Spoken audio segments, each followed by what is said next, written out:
Les résultats sont tombés, mais tout le monde le sent. Quelque chose ne tourne pas rond. Entre silence médiatique, chiffres suspects et colère du peuple, une vérité explosive se cache derrière cette élection. Bienvenue sur Actu Afrique 24, là où on dit tout haut ce que d'autres taisent. Abonne-toi, car ce que tu vas entendre ici, personne n'ose le dire ailleurs. Parce que le président Paul Biya, c'est le seul président en Afrique qui a préservé les ressources. Et quand je dis tout à l'heure que Mme Biloua ne connaît pas le Cameroun, est-ce qu'elle sait ce qu'il y a dans la réserve du Dja? Elle ne peut pas. Est-ce qu'elle sait ce qu'il y a à l'extrême nord? Elle ne sait pas. Donc, c'est pour ça que je parlais de superficialité, où les gens sont là, ils ne maîtrisent aucun dossier, mais se permettent de jeter l'anathème sur les dirigeants. Parce que si c'est des dossiers occultes, vous comprendrez bien. Madame Biloua est quand même journaliste, c'est quand même journaliste de renom, et je pense qu'en matière de connaissance du dossier... Elle a perdu de sa superbe. Je pense que... Qu'elle aille à la SNH, elle va comprendre beaucoup de choses, notamment la raffinerie qu'on est en train de faire. Vous savez pourquoi? C'est pour l'indépendance. Voilà. Monsieur Foucault. Mais bon, on a attendu 43 ans pour faire cette... Non, il fallait se libérer d'abord. Madame Georgiane. Voilà, je vous marche sur la langue. Mais franchement, il faudrait qu'on revienne au sérieux sur ce plateau-là. Pendant 43 ans qu'on a attendu, c'est maintenant qu'on va libérer le Cameroun. C'est maintenant à 93 ans que M. Biya va libérer le Cameroun. Mais on a beau aimer M. Biya, mais il y a quand même les limites de la nature. Mais à 93 ans, qu'est-ce qu'on veut encore demander au président Biya qu'il n'a pas déjà fait pendant ces 43 ans? On nous dit sur ce plateau qu'on vient pour libérer le Cameroun après 43 ans de règne, à 93 ans pour un mandat de 7 ans. Il faut quand même sur ce plateau qu'on revienne au sérieux. Pourquoi? J'ai remarqué que M. Meunier, très courtois, très gentil, passait son temps à ricaner, alors que le sujet est sérieux. Et quand il est en difficulté, il veut s'attaquer à Mme Biloua, et comme vous l'avez dit, cher confrère, c'est une icône. Quand on est en face d'elle, on est fier. C'est vrai. Et vraiment, il faut au moins qu'il le lui reconnaisse. Maintenant, pour en revenir au Cameroun, parce que nous ne sommes même pas là pour juger les gens. Il y a un problème aujourd'hui qui se pose. Le Cameroun est à la croisée des chemins. Le Cameroun s'est levé comme un seul homme. Moi, j'étais à Dakar, quand les gens ont voté. Avant d'entrer même dans le Cameroun, toute la diaspora, vous avez vu ce qui s'est passé, mais les Camerounais de l'extérieur, c'est des Camerounais. Vous avez vu un endroit, un pays dans la diaspora, où M. Biya a gagné les élections, à part un seul pays dont je ne me souviens plus. C'est la Russie? Madame, mais désolé. Je ne vous ai pas Non, parce que je ne vous avais pas coupé. Je prends Dakar, mais à 20h, j'entendais les cris parce que je suis voisine de l'ambassade du Cameroun à Dakar. J'ai vu tous les résultats, mais à 20h, les Camerounais de Dakar étaient libérés et ça criait partout. Ils ont été majoritaires partout. Ce qui s'est passé là-bas, c'est passé à l'intérieur. Mais pourquoi? M. Chiroma a proposé un programme. Mais vous avez vu l'adhésion populaire des meetings de M. Chiroma? Un meeting ne fait pas une élection. Mais quand même, ça sert un peu à donner... un climat. Surtout que les tenants du pouvoir ont fait des meetings. Il y en a un, je pense que c'est le président de l'Assemblée nationale, qui a 10 ans de moins que M. Biya, qui a dit, quand vous serez devant l'urne, prenez la carte de RDPC, déchirez-la ou votez blanc, mais ne votez surtout pas pour le RDPC. C'est pas de sa faute. C'est parce qu'il n'est plus là. C'était un lapsus. Non, il n'a pas dit que ça. Il a dit plusieurs choses et ils ont été obligés de venir arracher le micro de ses mains. Tout le monde l'a vu. À Maroua. Mais aussi, on a vu le président Biya. Moi, je ne veux pas parler de l'âge du président Biya parce que c'est l'Afrique et nous avons beaucoup de respect pour les vieux. Mais vous savez comment nous, on les traite? Mais vraiment, on les retire de tous les circuits pour éviter tout ce qui se passe actuellement et on s'en occupe et on les honore. Mais on les met pas comme ça devant une population pour les rendre ridicules. C'est pas nous notre culture, ce n'est pas notre histoire. Mais on a envie de vous dire, quand vos arguments tiennent ce qu'ils tiennent, et chacun peut y adhérer à sa manière, mais la réalité aujourd'hui, c'est que les gens se disent, quand vous dites tout ça, et que les gens au Cameroun ont peur, ils se disent, est-ce que vous ne risquez pas de susciter quelque chose dont on a peur, c'est-à-dire il y a juste ça que je voulais dire. Il y a juste ça que je voulais dire. Vous savez, c'est pourquoi je disais que la situation n'est pas drôle.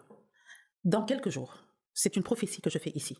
Quand le Conseil constitutionnel va déclarer vainqueur M. Biya, il va se passer des choses que je ne veux même pas imaginer parce que quand même nous sommes là et nous réfléchissons. Et je vais vous dire autre chose. Ça peut être perçu comme une menace, hein? Non, une mise en garde. Ce n'est pas une menace. Parce que vous savez qui est menacé actuellement? Le président Chiroma. Depuis hier, ils disent qu'ils vont aller le chercher pour l'enfermer. Pourquoi? On est en démocratie normalement. On a voté. Pourquoi est-ce qu'on doit aller chercher le... Et vous n'êtes pas apparemment au courant d'une autre situation. Est-ce que vous savez que depuis hier, il y a des arrestations massives et arbitraires au Cameroun? Partout.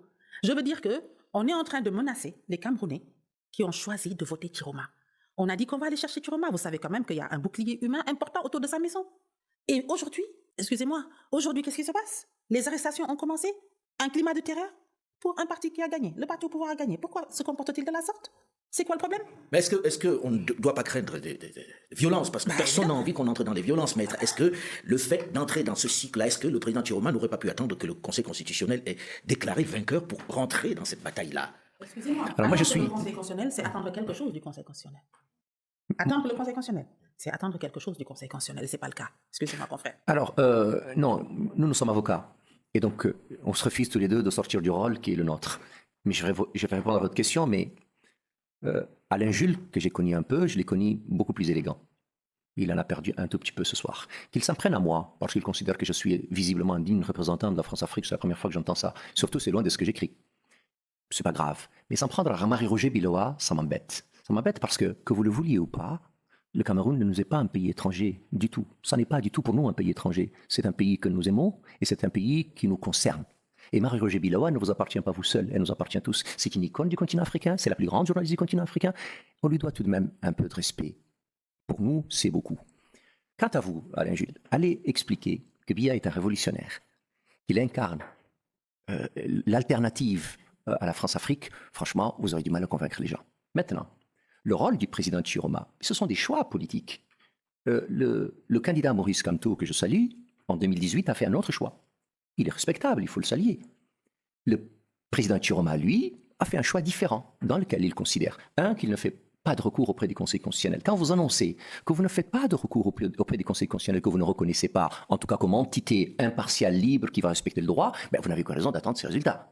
Puisque vous êtes dans un combat. Le Conseil constitutionnel. Mais bien entendu. Mais vous savez, c'est un peu comme le fameux article qui vous donne 15 jours. Tout ça est préparé à l'avance. Les Camerounais n'y croient pas, les Africains n'y croient pas. Mais pardon, président Chiroma non plus n'y croit pas, mais il n'a rien fait de grave. Il dit, moi, j'ai ma propre logistique.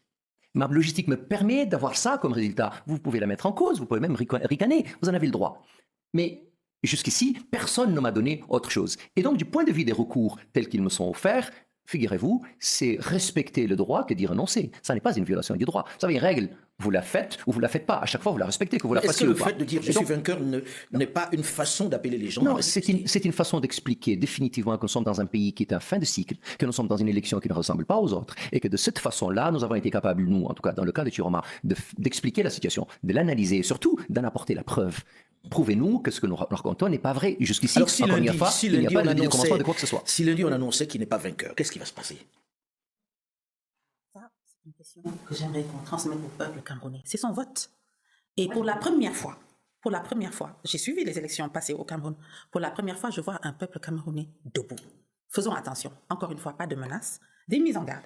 Le peuple camerounais que je vois, que j'observe actuellement, n'a pas l'intention de se faire voler son vote. Alors, je m'adresse aussi au Conseil constitutionnel. Peut-être serons-nous tous surpris le lundi 27. Le président Chiroma n'y a pas cru, j'y crois pas. Les résultats, encore une fois, issus des procès-verbaux, des bureaux de vote, montrent largement que M. Chiroma a été élu par les Camerounais.